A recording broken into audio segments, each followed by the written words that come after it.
What's up, everybody? Welcome to another episode of Yala, your thrice weekly podcast where we talk about the hottest news with a touch of what, Terrence? Good old humor. Yeah. Good old humor, man. Good old humor. It's the end of the week podcast. End of been a whirlwind of a week, huh? Yeah, whirlwind of a week. How's this week for you? How's this week for you? Like, I mean, how we used to do your wedding, your pre-wedding check-ins, right? That's true. Check-ins. That's true. Now it's like post the Hooq expose and everything. How's that week? How's the week been for you? I mean, interesting lah, because we were planning the Hooq thing for a while, and wasn't sure how people would react, but reactions have been super positive. A lot of nice things that people said by watching the show. But yeah, so interesting lah, interesting experience. Yeah, you? It's been quite, I think, surprising for me because a lot of people have come forward expressing that they are so shocked that this has happened to us. And I think, in my mind I was always like, oh, if you know me and you follow a little bit of what I'm doing, yeah, you know that something happened, right? But maybe people just didn't know the full extent and the scale of everything that was happening. Even the scale of the show that we had produced, and then the subsequent scale of the collapse of Hooq and everything, right? So that was one thing I was surprised by. The other part I was surprised by were a lot of people are saying, wow, I'm so surprised that you guys continued doing this podcast and you still sounded very positive and all, even gritting your teeth through this thing. And to that, it kind of tells you about how long drawn out the whole thing was as well. It was death by 1,000 cuts, right? So we, the podcast, if anything, the podcast for me the last few years has been a great escape, right? Not say it was very cathartic for us to be talking and just dissecting what's happening in the world around us, even as our worlds were like in a whirlwind, right? With the whole liquidation, all. So yeah, it's quite interesting that people made the observation, which I didn't realize. Oh yeah, when you hear of bad things happening to people, you always imagine that there's no way out for them, that they're just mired in sadness and despair all the time. But no lah, I think in some ways I'm glad that we were able to keep ourselves afloat and to really work on something that today has a much bigger community than we ever imagined also lah. Yeah, exactly. And I mean, I think some responses I got, I think they might think that it just happened to us, no? They missed out the 3 years ago thing. There was a lot, hang in there and all that. And I mean, I really appreciate the sentiment, but just want to let you all know that we're doing okay. We have Yalabat, we have Folklory, but it doesn't take away from the fact that. But was that a subtle dig at the friends that haven't caught up with you in a while? No lah. And then suddenly text you out of the blue. No way, man. Anyone who messaged me out of blue, right, I fucking appreciate it. Especially people who, my closest friends, they all know lah. But people who I haven't spoken to for years message me on Facebook and LinkedIn. Yeah, it really means a lot, man. A few people called also. So I'm like, and I mean, I think the one thing that for us taking away whatever people think of it is just, okay, the story's out there. Hopefully when people interact with big companies in media and whatnot, you just have this at the back of your mind that, oh, this kind of shit can happen. If you're talking to the powers that be, hopefully everyone takes away something from it. Hopefully. It's now a matter of public record. The whole liquidation was messy, it was messed up, it still is messy, still is messed up. And a lot of people were screwed over by it, right? So it's out there. Yeah. But yes, good. Positive plug. Our positive plug. Yeah. The show is finally on YouTube. All 8 episodes we released on, I think, Wednesday. Because at first we wanted to do 2 episodes a week for 4 weeks. And then we're like, okay, you know what? Let's just release it all. So they're all there on YouTube. They will always be there, hopefully. But now anytime we mention the show we made, there is context. Like, you can go and watch it, and it'd be wonderful if you can just give it a few minutes, and hopefully it feels like no show that you've ever seen come out of Singapore. And if you hate it, even if you hate it, please tell us. Comments. Yeah, leave a comment. Leave a comment. I think the other side plug is that we are doing an AMA about the whole experience, whether it's making she's a terrorist and also the Hooq liquidation. So I think we wanted to we put it on Reddit to ask for any questions that you might have about the whole thing. Just go ahead. Because like an example of something that we learned during the production is our locations manager went to every sex shop in Singapore to ask whether we can film in it, and there was only one who said yes. Only one, and you'll see the sex shop in the show lah. So yeah, that's what we learned a lot about Singapore. But yeah, the link to all 8 episodes, the playlist of all 8 episodes is in the show notes. Yeah. But sweet, man. You know, we don't just talk about things that happen in Singapore, right? We do venture out once in a while. And that's actually our first topic of the day too. Yes. And what is this big topic that is rocking one of the biggest countries, or at least in population size, one of the biggest populations in the world? Yeah, and it's quite hot off the press. It had been building up the past few weeks, but it is the news that FIFA has stripped Indonesia of the rights to host the upcoming Under-20 World Cup, the football World Cup, Under-20, that was meant to happen in May. Like, it's literally 2 months away now. And I mean, at the very high level, Indonesia won the bid back in 2019. They beat Brazil, they beat Peru, and this World Cup was supposed to be earlier, but it got postponed because of COVID. And now, 2 months before, 3 months before, earlier in March, because Israel is one of the teams competing, there were protests that were starting in Indonesia, mainly in Jakarta, because Indonesia is a long time proponent or advocate for the rights of Palestine. Quite a strong anti-Israel streak. So there were protests, and then there was the governor of Bali who wrote, his name is Wayan Koster, who wrote to the Minister of Sports to protest against Israel's participation and said, we will not host Israel. And there is no diplomatic relationship between the Indonesian government and the Israeli government. We request the minister adopt a policy forbidding the Israeli team from competing in Bali.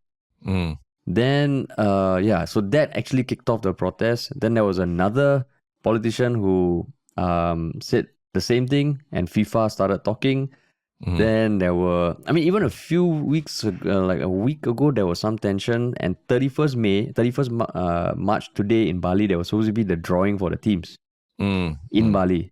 Yeah. And then that got cancelled a few days ago. And then the latest is Indonesia's not going to host the World Cup. And the reactions like there's a lot of anger, right? Anger and sadness. Given that that's an Indonesian topic, why did you want to talk about it, Terence?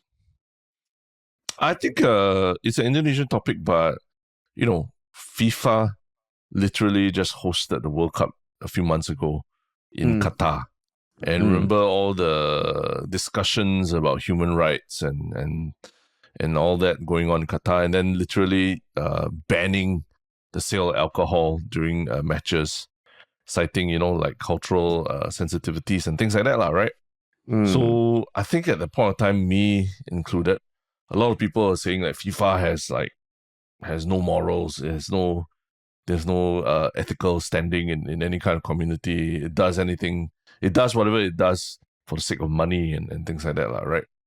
So in this instance, it's got to be a huge blow to the whole tournament, right? That's so last minute. They're changing. They need to change the host. They need to change countries. Everyone's scrambling. There's talk of, whether it's Argentina or even Peru or someone else hosting it, but at such short notice, right? So I think it's interesting that this is happening right, very close to us, right, in Indonesia, and the clash of religion, politics, and sport has reared its head again, right? After the last few months, and there were also a group of people who predicted that the moment the World Cup started in Qatar, everyone would forget about all this politics, and to a large extent, I would say that's the truth, right? Once once Messi started playing well and everything, we were all like, okay, let's just watch the World Cup. Politics can sit aside for another month, and after that, And we then the stopped talking about final it. was so kick-ass. The final was so kick-ass. And we're like, oh, what are human rights? What are human rights?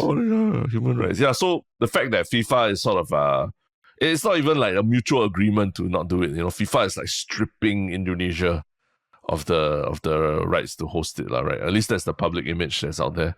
And there might even be sanctions placed on the Indonesian team that it might not even be able to play, let's say, for the World Cup qualifiers for the next World Cup or anything, So it's a big setback for not just the football team, but also the football association, for Indonesians who dream of watching their country compete in the World Cup one day. Although this is the under-20, but it's still a big thing, right? It's still the up and coming athletes from every country, being hosted and playing in competitive matches for a significant trophy Yeah. at your doorstep.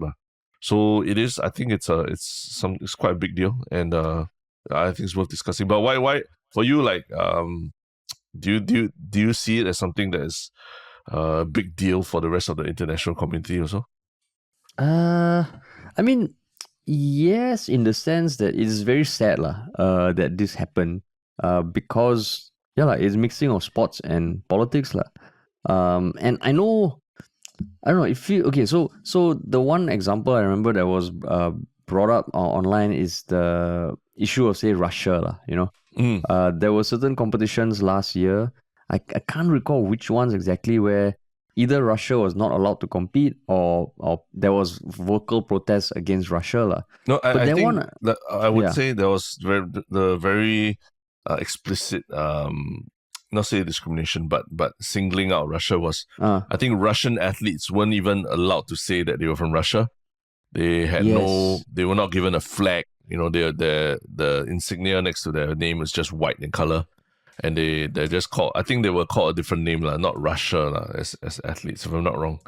I know that happened in tennis lah, for a lot of tennis tournaments and Russian tennis players. Yeah. Yeah. So exactly. There was it was in the 2022 Winter Games. They were competing under ROC, which is the neutrals lah. So they were allowed to compete, but they couldn't compete as Russians. But because there was an ongoing war, they invaded another country, and almost universally they were condemned lah, right?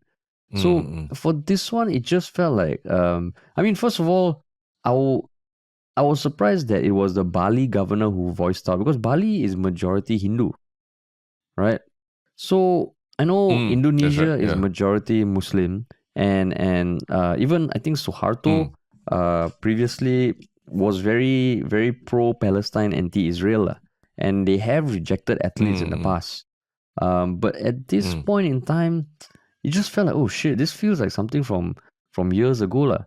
And that's not even taking into account why it is so monumental for Indonesia to host this lah. First of all, they've been planning for 3 years, not 4 years. 2019, 2023, they refurbished like 6 stadiums. And they've apparently spent like $31 million already on paper. So you can imagine that it's probably a lot more. Then for 2 months to be taken away, the athletes, the fans, and this is 1 year after that horrible incident in October last year, that killed 135 people. It was the second worst stadium disaster in history. So I think this was meant to show the world that, football in Indonesia is super important. We can host a tournament like this. And then taken away. Wow, 2 months before. Crazy, Yeah, but I think one important thing about the timeline was really that Indonesia got the rights before the qualifiers, right? And then Israel only qualified later. So obviously, maybe Indonesia, they didn't know which countries were going to qualify specifically, right? But even in that case, right? Do you think what that the country should be allowed to not invite another country because they're having bad relations with it, or they don't, they have no diplomatic relations with the country, they take a very different stance in terms of politics from that country? Do you think a host country should have the right to say, okay, we're not going to let this country compete? I think if it's the country is hosting an event by a world body, right, I don't think they should be able to. But if it's like, like the Woodlands Bazaar, you want to invite stalls from all around the world, then that one you don't invite lah. There's no global bazaar association. Can invite, but then don't sell pork lah. Cannot sell pork there. Don't sell pork. Or you have your little yellow square for eating pork lah. Right. But I mean, even any other event in Singapore, like you want to do Singapore Art Festival, Singapore Night Festival, then you don't invite. It would still be polarizing, but it's your event. So this one, FIFA to be a World Cup host, feels like it really goes against the ethos of the World Cup lah. Yeah. I think what you said, especially because literally in the name it's a World Cup, right? Yeah. And you're trying to be open to the world to do something. I mean, for me, it's like tennis tournaments, Wimbledon, or Australian Open, or that. In the title kind of tells you it belongs to that country. It's a property of that country, right? So, say for example, Australian Open, when they decide, okay, we're not going to let Djokovic come in because he's not vaccinated, right? That to me, like, okay, I mean, because it's an Australian event, and it's their event and their country and their sovereign, it's their sovereign right to do that, right? To say, no, this individual shouldn't be allowed into the country, because he violated the rules that we have in the country, right? Whereas, like what you said, in this case, it's a world event that they happen to be hosting this time. They're fortunate enough to have been chosen to host it. And they also need to, acknowledge that they have to play by the world governing body's rules as well. And if the rule is you have to invite and allow every other country to come in, then that's where that's something that probably should have been hashed out in 2019. Then what about if Russia? I don't know whether Russia has made it to the Under-20 World Cup. What if Indonesia say, Russia, I don't want in? Then that's where there's workarounds you can do, like what they did at the Winter Olympics, right? Like not have the flag shown and have the athletes compete under and so white label name, kind of. But that's why I also was thinking, like, was it so drastic that they had to completely strip Indonesia of the rights to host it? Because I can't imagine for FIFA that this doesn't make things any easier for FIFA themselves, having to scramble to the logistics and everything of another tournament. Could they? Because I mean, since it was Bali that said, "Oh, we won't host the Israeli team," was there somewhere else where they could have hosted them, or do you think that FIFA was right in just saying, "No, we stand by our principles. These are our rules, and if you're not following them, then we're not letting you compromise entirely"? I think they had no choice. So I can understand why they did it, because you think FIFA had no choice? Yeah, because okay, so even if FIFA wants to relocate certain games and move them away from Bali, right? The fact that there is vocal sentiment against the Israelis, that means their safety can be compromised. Right. There's always this threat lah. You can move them away from Bali, and I don't know, in this world of extremism where you see extremism in every country, it is a big concern lah. And Indonesia is a fucking big country, with a lot of people. So I imagine if something happens. Yeah. Then for FIFA also, they're like, you know what? No lah, cannot lah. Why should we make an exception for you? The hosting of this Under-20 World Cup is something like every country would want. Yeah. I mean, in some ways, what you say is true lah. It's not safe for the Israeli players, right, to go. But also in the context of what you mentioned, there being like literally just last year, there was this giant stampede at a stadium where 130 people died, right? There could be public unrest. I mean, imagine if Israel was there and then it won the tournament. Like, could you imagine the kind of scenes that would be there in terms of protests and things like that? Yeah. Of course, there's all speculation, but and maybe a bit of a slippery slope argument, right? But at the fundamental level, that there is a safety issue, if if the players themselves are not feeling welcomed in the country, even whether it's by one province or one section of the country, it still feels like something. It's just not. It's just something feels off, lah, and it could lead to a kind of dangerous situation for the players, which would be the worst case scenario. Yeah, but the weird thing is like Indonesia is so polarized to the extent that there were those two governors. One is the governor of Bali, one is the governor of Central Java, who were vocal lah. They wrote letters.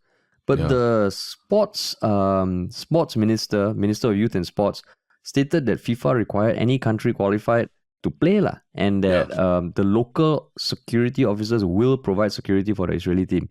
So you have two governors, then you have the Minister of Youth or Sports, and on March 28th, the president, Yoko Widodo, he made his own video on his YouTube channel, saying that he apparently voiced his own opposition to Israeli participating, yes, but he also told people don't mix sports with politics. And he was chasing and very hopeful of the president of the Indonesian Football Association, who flew to Qatar to meet the head of FIFA to still get it through lah, but it didn't. So you have the president and the sports minister saying one thing, two other ministers and a lot of Indonesian fundamentalist groups and leaders saying another thing. Just feels like it's so polarized, and I think I read also somewhere that the elections are happening next year. I think that there are very big general elections happening next year, and the two people who are vocal about it apparently are very high profile and expected to run for certain positions in the government. So there is an element of probably playing for the conservative base. Of course, out of Bali, you would imagine Bali, if anything, might be the more liberal side, right? Given the number of tourists they have and foreigners who live there or expats who live there. So it's quite shocking. But that being said, they also recently banned cycling with helmets, without helmets. Riding on scooters without helmets. And I also found out, because last year when my wife and I were planning our wedding, at one point we were thinking, hey, actually Bali would be cool. But they have this rule where interfaith marriages in Bali, I think in Indonesia, cannot happen in a church. As in you have to do it at the beach or something. Yeah, but then you cannot get married in a church lah. Like in Singapore, we got married in a church, right? Because my wife is Catholic. In Bali, if one half is Catholic, you can't have an interfaith marriage in the church. You can have it at other places, but you can't have. Like, oh shit, Bali, why? Why Bali? Though I support the riding scooters with helmets lah. Of course, safety lah. So in some sense, you could say, no, I wouldn't say that it's for safety that they're doing it lah. It's really politics. But isn't it kind of like, I mean, FIFA, I don't know, has such a checkered record, right, in terms of ethical decisions they make and things like that. So did it come as a surprise to you that FIFA was so decisive in doing this, compared to how they handled, say, the wearing of rainbow armbands during the World Cup, right? Remember, I think there were a bunch of teams that wanted to wear rainbow armbands during World Cup, and then it was a very big moment when whether they would do it or wouldn't they do it. And then there was also the flip-flop on serving alcohol during the World Cup. And, subsequently there's the Adriana Lima, the Victoria's Secret, the ex-Victoria's Secret model, becoming a FIFA Global Women's World Cup ambassador or something. And then now suddenly this, which is very moral, is it? Yeah, it's like suddenly FIFA standing for principles. I'm like, strange move, strange move. You think it could be anything else also in terms of I don't know, other factors that involve, whether it's commercial interest or anything? I mean, like, just putting my tinfoil hat on, I mean, Israel is a very powerful country lah, right? They're small, but they are very influential. And I can imagine that if there's something that happens, the Israeli team gets there's something bad that happens, I can imagine that having some influence lah amongst the powers that be. Also because this Israeli team, like the young team, they're doing actually very well. No, they made it to the final of the European Championships last year. Wow. In the under 19. So they are up and coming lah. So it just feels like, okay, this is purely tinfoil hat on. Certain countries, I think when they're banned, and this is not even speaking about the possibility of unrest in on the Gaza Strip, right? Because of this, football is such a emotional thing. So it just feels okay. Let's just go to Brazil or Peru, lah. Just and it's damn sad because the Indonesian team, they only qualified because they are hosts. Yeah. Right. And so then I think there's a statistic that the last time Indonesia was represented at any world football tournament was in 1938. And it wasn't even known as Indonesia. It was the Dutch East Indies, That was how long ago it was. Yeah. So can you imagine, and this is from 2019, no? Can you imagine for the country, right? Like if we found out in 2019 Singapore is hosting the Under 20 World Cup, then you're going to have games at, Jalan Besar, National Stadium, Tampines Stadium. It's fucking great, Yeah. Then to find out 2 months before, everything just pulled from the rug. The impact to the businesses also around it, the spend, the refurbishment, the hope of a nation, gone.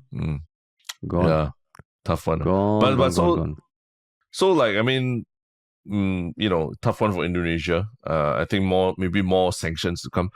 But in terms of taking over the hosting of this World Cup, there are a bunch of countries that have thrown their names in the hat, whether it's Argentina, I think Qatar also, Peru, who apparently was the runner-up the last time. I'm just thinking, do you think Singapore also should throw his hat in the ring?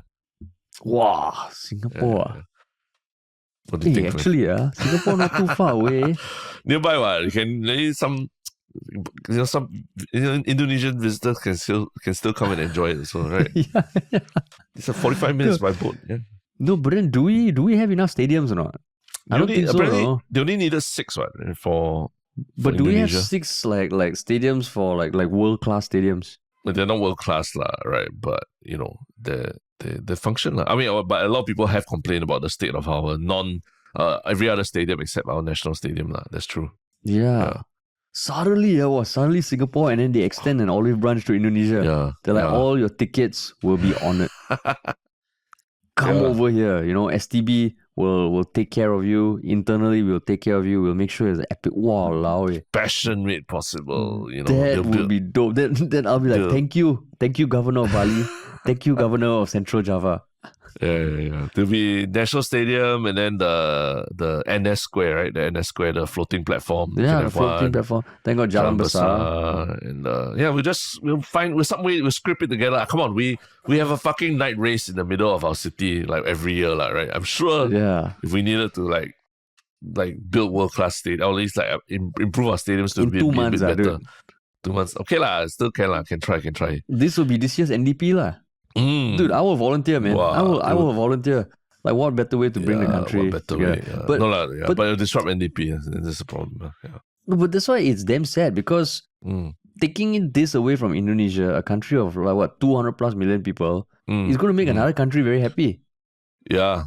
I mean, it's true. I can imagine. Okay, generally, I would imagine most countries, most people will be happy. I'm sure some people will be like, wow, fuck, disrupt this, disrupt that. But sad, Tough one.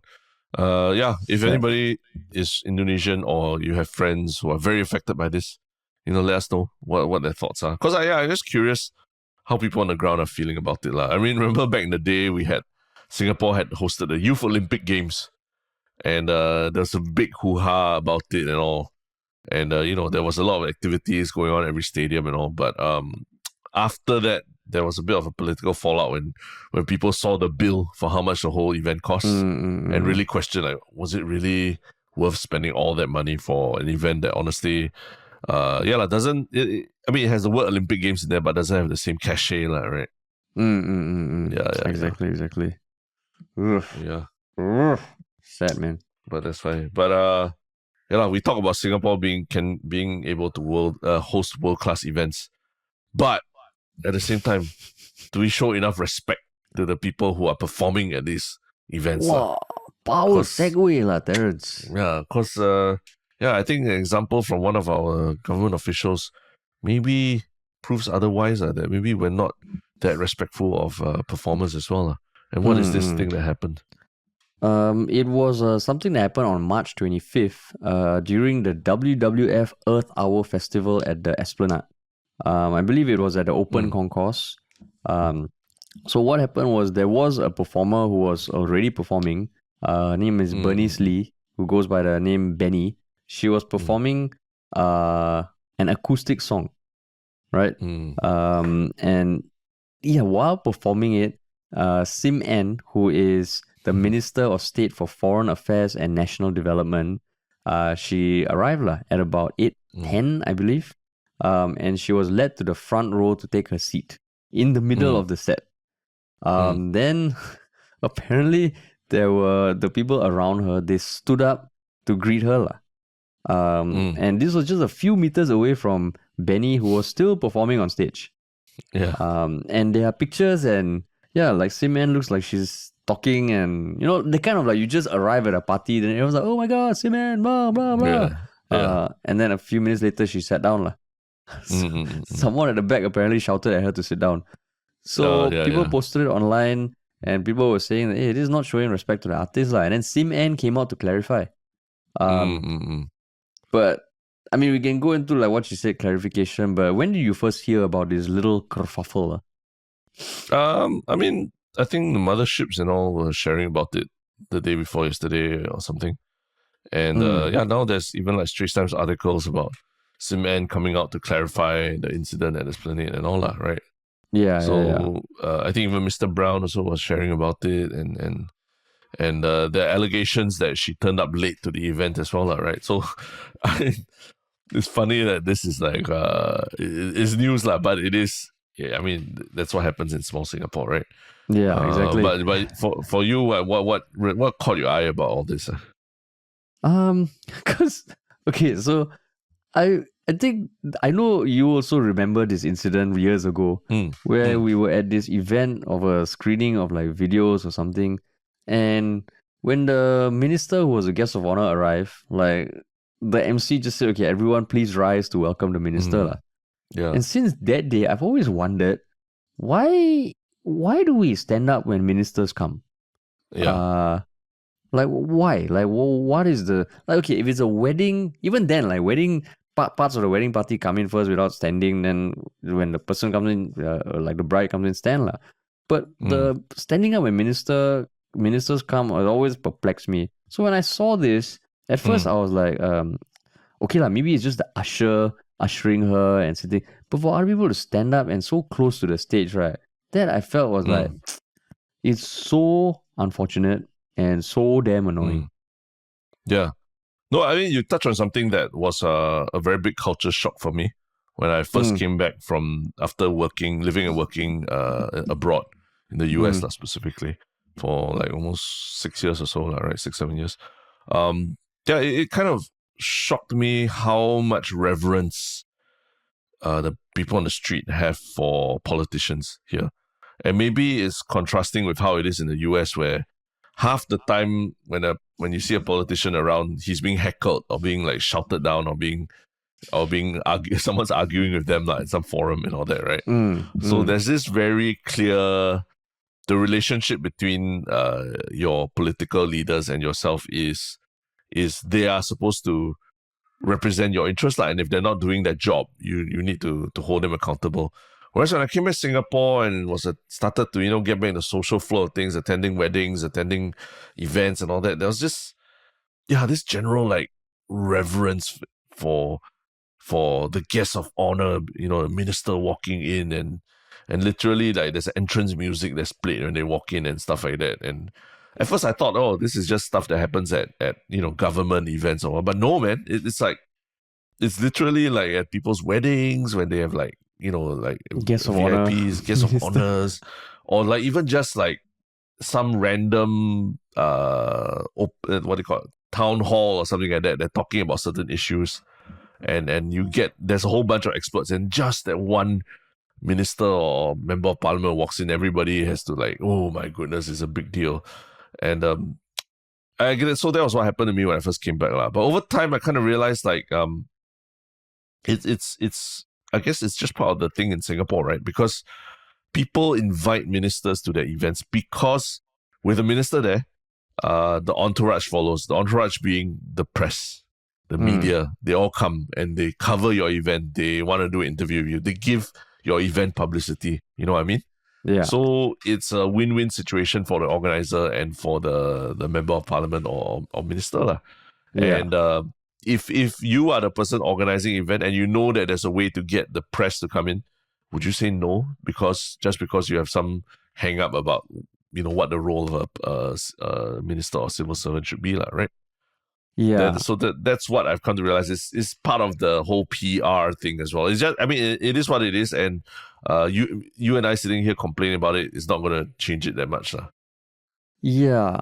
But so that's where okay, so a lot of videos have been taken down, and you can find it on a Coconuts Singapore article, and just watching it now. So for people who haven't seen the video, I will just describe it to you, okay. So yes. It starts off with someone taking a video straight on with the artist, right? And then he or she pans right, and you show Sim Ahn kind of walking down the aisle. So she's shown to a seat, which is right in front, and the first few people stand up. And then Sim Ahn does the ministerial thing, shake hand. Then a few other people stand up, including the people who are directly in front of the artist, almost in the front row. No? Yeah. So at first I thought, okay, maybe it was a quick thing or something like that. But because they stood up, I guess Sim Ahn felt obliged to shake everyone's hand. So she went down the line.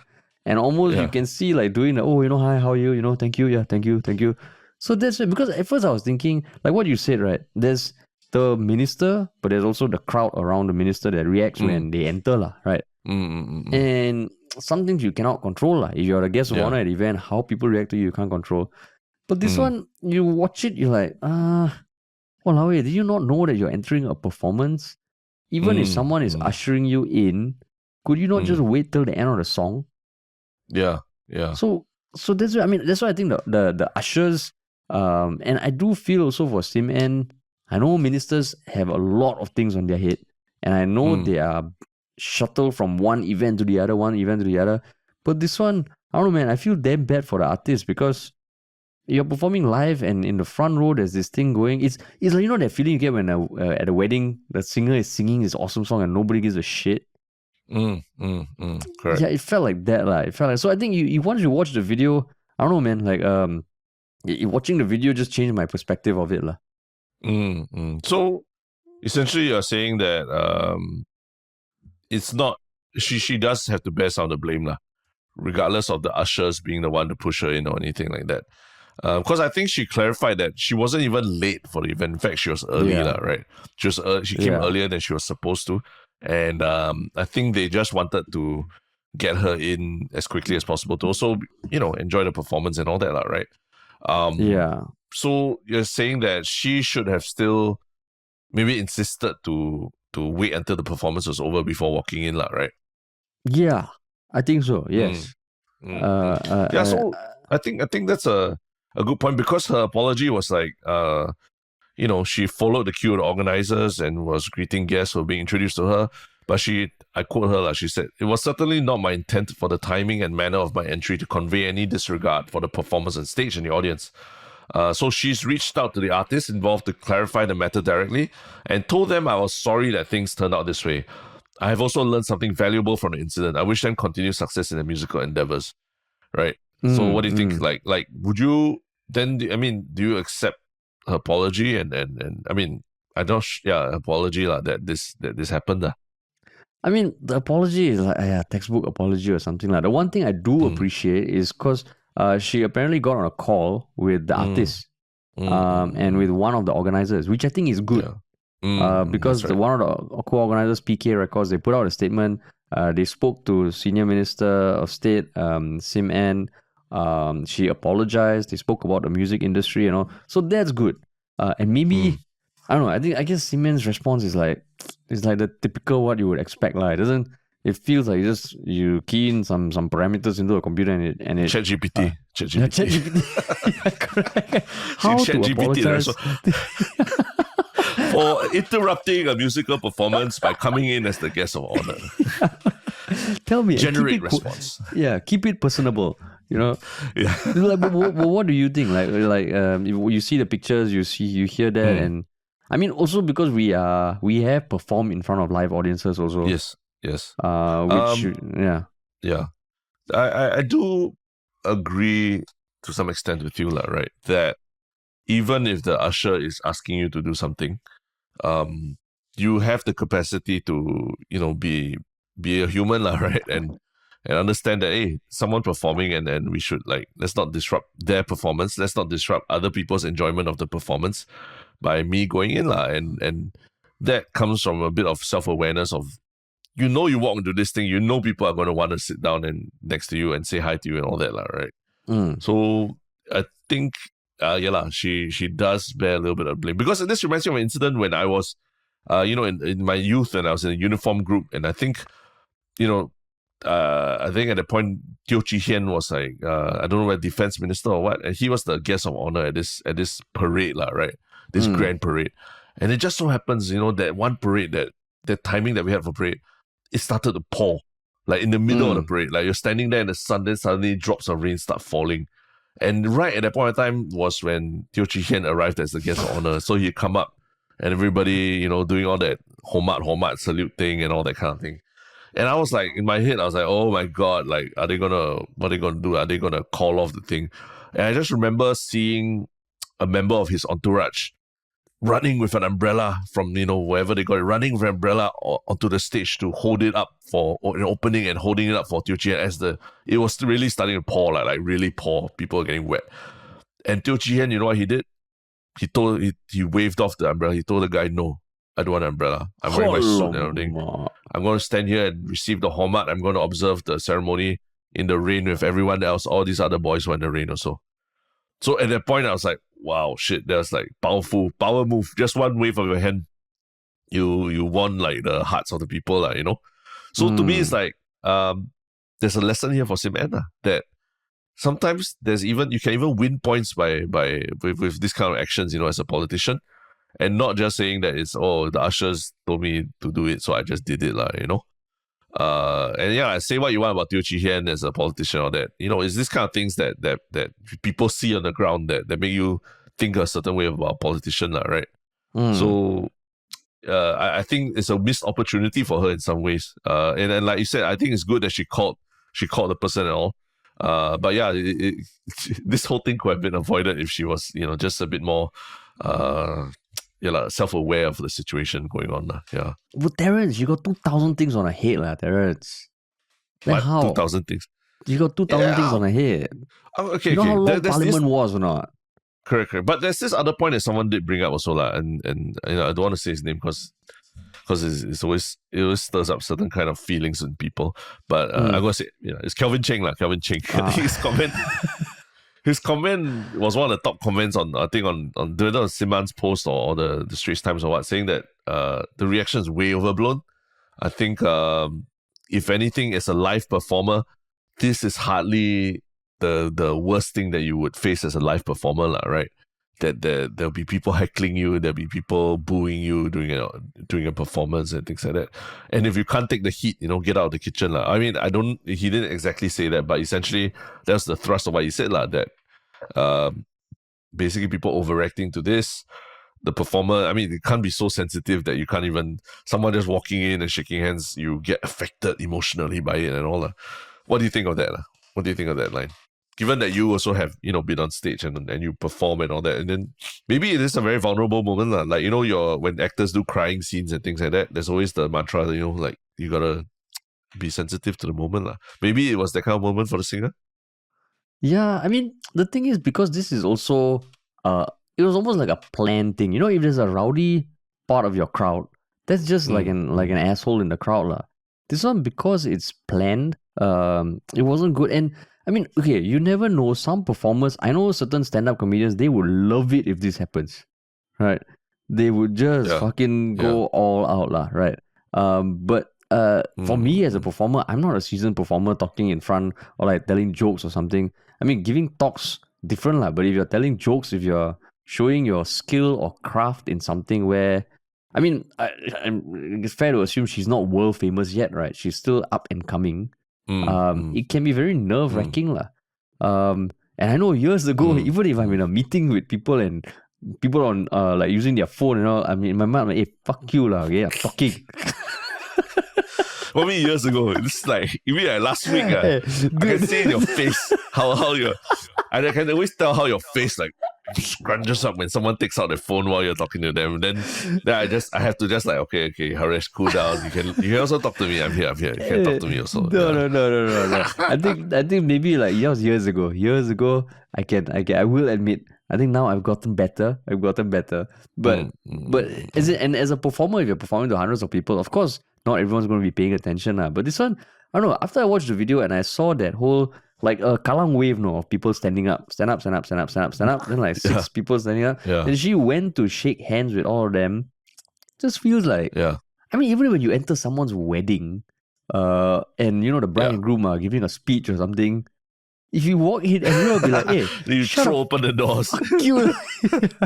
That's why it will be a unanimous thing, right? The whole crowd will be like, yo, they are talking. What the fuck are you doing here? And if the family gets up and all, or like if the people around get up to welcome them, I would imagine that most of the crowd will be like, hello, the people are talking, lah, But to be fair also, like if you're at a wedding for 99% of people, if you go to someone's wedding, you're not like, nobody's gonna stand up and welcome you that much, lah. You can always slip away and go to the bathroom and come back. True. But if you are the fucking guest of honor, you know that there will be some ripples in the crowd, when you arrive, lah, right? So yeah, lah. To your point, I think this one, I'm just trying to tell people that you can still, in the middle of a wedding, if you need to go to the toilet, you can still go to the toilet and all that, lah. Don't take Harish's word for no need that. to high five everyone, lah. If you get up exactly. And say the table, I'm going to the toilet, high five. Yeah. Then you fuck off. Okay? Yeah. Do it discreetly. Correct. Yeah. So, but Sim Ahn, I mean, as the guest of honor, as a person of public interest, I think there can be a bit more self-awareness there. Yeah. No, but also for the organizers, lah. Because, I mean, I think anyone who's been at an event where there's a minister coming, people get very, very excited, lah. Very, very excited and almost like young puppy dogs, young puppies, just like, oh my god. I think probably when I was younger also there was maybe that same thing. But as you get older, you realize, I mean, these people are doing tough jobs. It's not easy, but it's also like, do we need to stand up? It almost feels like we're in primary school, secondary school, teacher come in, good morning, Sim Ahn. Yeah, exactly. And it is weird, I don't know. I don't know whether other countries, the politicians or ministers are to that extent, that everyone has to stand up. I don't know whether it still happens. Like I mentioned, like much less so in the US and things like that, right? And they're even the event, there's no there's. Yeah. What do you say? There's no what? No. There's that kind of reverence for politicians and all it's not of that level in like the US. Yeah, but I mean, like the event that we both were at, that was I think 2015 or something. I don't know whether it's still a thing, man. I don't know. Maybe people have stopped standing up. I don't know, or maybe like it's one of the things where when the ministers meet, they're like, hey, your event people got stand up or not? Yeah, hey, but 2 people didn't stand up. They're like, wow, 2 people bro. 2 people didn't stand up. Chala, bro. I got one last week. Wow, my heart pain. Yeah. But I mean, just as a devil's advocate, so maybe the organizers and maybe even Sim Ahn herself, right, was thinking, maybe it means a lot to the performer that there's a big guest of honor coming to watch, coming to enjoy my part of my event, right? You think there's that they could get away with that argument? Nah, I don't think so, man. Okay, so Terence, last year when we did stand-up comedy, right? Imagine if Sim Ahn came in and the front row seats all stood up and I mean, stand-up comedy, there's no music or anything. It's people talking, so it might be a bit more jarring. How would you feel, Terence? But stand-up comedy, you have the chance to pivot and adjust, right? You can even heckle that person who is doing that in the audience a little bit, right? and make a joke out of it. In fact, maybe that's the best approach too. You see a lot of stand-up comedians always make jokes about people leaving their set or it's so bad, that kind of thing, So I think stand-up comedy, by definition of what it is, you kind of you're reacting to the audience as well, right? Whereas if you're performing a song, it's the song, like, set in place. You chattering and talking over it does not help it at all in any way, right? Yeah. So there is a bit of a difference. But I mean, would I feel irritated? No, I mean, it's just, to me, it's like, if people don't like your set and they walk out, I think that's worse than people walking in, right? So to me, it's like, okay, I'll deal with it. Yeah. That's true. Yeah. I remember once I was next time when you... Sorry? When what? Yeah. What did you say? I remember once I was at a stand-up comedy show in Singapore, pretty big one, and someone walked out to go to the toilet, and the comedian was visibly thrown off, and I mean, he made a joke of it, but I was like, wow, you're one of the biggest comedians locally, and I think it can affect everyone, especially if you have rehearsed. Who was this comedian? Never mind, must say. I mean, it's okay. No, okay. No. I mean, I thought if it's public performance, all that is okay. It's out there. Got right? a few lah. But it's okay. Because I mean, got it. if people wanted to say, hey, Harish got a bit jittered when someone walked out, I'll be like, hey, no lah, it was just it was, hey, I'm not sensitive, bro, just like that. Yeah, I was just surprised because I think these sort of things can affect people at every level lah, But yeah, I mean, like, if anyone listening was in the audience, that would be dope, man. And if you could just, if you have any thoughts, if you feel very different about what the whole kerfuffle, please just comment on our Reddit or hit us up on Instagram. Sweet, man. Yeah. Cool. Okay, so shall we jump into the one shot comment? The one shot comment. Yeah. So the one shot comment. I guess it was on the podcast 381 about the topic of the pork being sold at the Ramadan Bazaar. Income Education 945.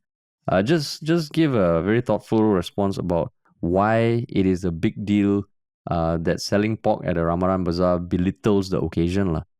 And they just explain the ethos and the reason for having these bazaars. That it's almost like an extension of the main one in Geylang, and it's meant to showcase how Muslims in Singapore celebrate and also just some thoughts on like how the business POV probably got the better of the organizers, but it's just that they're happy that we spoke about it and I mean, even this whole bazaar thing, even today there were a few more articles of like the rentals and all. It just feels like, wow, it's getting bigger and bigger. Every day there's something new, But yeah, I just thought it was a very thoughtfully written comment. I mean, but you knew about the idea of pork and everything in Islam, right? You did know about it, right? Okay. So it's more that I think we were trying to just dissect it a bit more fully, as opposed to you not knowing it, right? Yeah. Someone also did point out they were surprised that we didn't know pork is haram because pigs are considered to be unclean. I thought we mentioned that, but yeah, if we didn't, I think both of us knew that reason. That's why we were contrasting it with Hinduism and beef, But yeah, cool. That was my one shot comment. What about you, man? I think this week has been seen a lot of crazy news coverage and a lot of nice comments from people, right? But I think just looking at She's a Terrorist, even just episode 1, there's one of the most awesome things is to hear that people are enjoying the show, right? Regardless of what you think about what happened to us, what you think about there's business, there's capitalism, whether you think that it's illegal or not illegal, or ethical or not ethical, whatever it is, politics, or not politics, I mean, all that aside, the show is there. We wanted people to enjoy it. And this is, for example, a comment from a day ago from SRFZ2ZU, whatever that says. It's had a stomach ache from laughing. Finally got to watch it after hearing about it for so long on the Yalabat podcast. though I'm sad about the entire liquidation situation, especially after reading the Rice article, we'll continue the support of the both of you. 加油, 加油. Yeah. So Where was that comment? Where was that that's comment? awesome, right? On YouTube. Oh, on YouTube. Oh, nice. Yeah. So it's just nice validation that at least, the very least, this show is putting a smile on people's faces, and giving them a stomach ache, but in a good way, Yeah. Oh, sweet, man. That's cool. That's cool. That's cool. I Yes. haven't looked at the YouTube comments yet. Yeah, I'll go take a look. Yeah. Okay. Sweet. But, All right. And what about your one shot thing? Wait. You wanna let me pull mine up? Would you wanna go first? Yeah, I think for me the interesting thing is I'm very big on cameras and all. So just yesterday, I think Sony announced that is launching a camera called the ZV-E1 full frame camera, which is probably its most compact full frame sensor camera that it has ever produced. And the specs on it are pretty mind-boggling. Cameras that used to cost 2 or 3 times that amount. Everything from those cameras have now been compressed into a much smaller form factor in a plasticky kind of body, with interchangeable lenses. So it's my one shot thing because it's kind of I think we've really reached peak camera already, in the sense that almost every camera that you can buy outside there is really freaking amazing. Whether it's autofocus, whether it's like the dynamic range, whether the picture quality that comes out of it, 4K, how it's 60 frames per second and everything. So it's now I realize we just crossed this point where it's not even about the camera anymore. Now it's about the AI that's in the camera. Whether the AI can recognize the animals that you're taking, the vehicle that you're taking, the make of the vehicle you're taking, helps you do all these things that the computational photography that only existed on phones now is doing inside the camera itself. So it's, I just, this is quite I feel like it's a very big turning point for everyone who's interested in cameras. So yeah, do check out the camera. And there's also a bit of a controversy because people are saying that Sony is they just keep like cannibalizing themselves with by taking all these features from their high-end cameras and putting them in this shitty lower-end cheaper cameras and all that, right? But it's an interesting debate about what is going to happen to all these cameras, given that smartphones are already starting to encroach on the territory of all these point and shoot cameras and all that, right? And what are going to happen to these two paths in parallel? Yeah. But when you say peak camera has arrived, right? But okay, so is there any talk on like how AI is going to affect it? In the sense that I think these cameras are still tools, right? Yeah. They still need to be used by a human to frame and compose a shot. And AI can help you do certain things like focus. AI can help you frame up the shot more properly, or help you stabilize your shot a bit. So there's a lot of excitement on what can still be done, but whether it will take over the act of photography entirely, I think that's another question, a whole other question. Yeah. Okay. That's cool, because I mean the reason I brought up AI is because my one stroke thing is related to AI. Because I think we have been speaking quite a bit about AI and how it's going to change things, and generally, certain wonderful things that we have both experienced. But as of yesterday, Elon Musk and a bunch of other AI experts and industry executives are calling for a 6 months pause, in AI development. They wrote an open letter and just talking about the potential risk to society. So I think I was just surprised, because I mean he's one of the co-founders of OpenAI, and I also discovered that he has an ongoing feud with Sam Altman, who is the CEO of OpenAI. So it was just surprising in the sense like, I mean, there is this feeling that things are moving so fast, it's hard to catch up. But at the back of my head, I always thought, okay, we are catching up with the progress that some super smart people have at least put some thought into charting out. But then now you're getting some super smart people saying that, we need to slow down because it's going too fast. So it was an interesting twist of events. Did they say why specifically? Why now is the time to stop it? I think wait, let me see one. Okay, so basically, alamak, all paywall. So okay, so I I found the articles document. I've been trying to look for the open letter. I haven't found it yet. But okay, so let me see. We call on all AI labs to immediately pause for at least 6 months. It should be developed only once we are confident that their effects will be positive and the risk will be manageable. And just one big thing is that the regulators can't keep up. And that now that it's moving so fast, because we see a lot of development happening in the public space, but what about things that are happening in the not so public space? I haven't found an open letter, but I just thought it was interesting, and there are a lot of articles being written about it, just yesterday onwards only. Interesting. Yeah, man. So it's always good to get a balance. That's like a yalabat moment for AI. Yeah, it is. Yeah. But cool, man. Cool. All right. That's all for this week. Very eventful week, and we'll talk to y'all next week.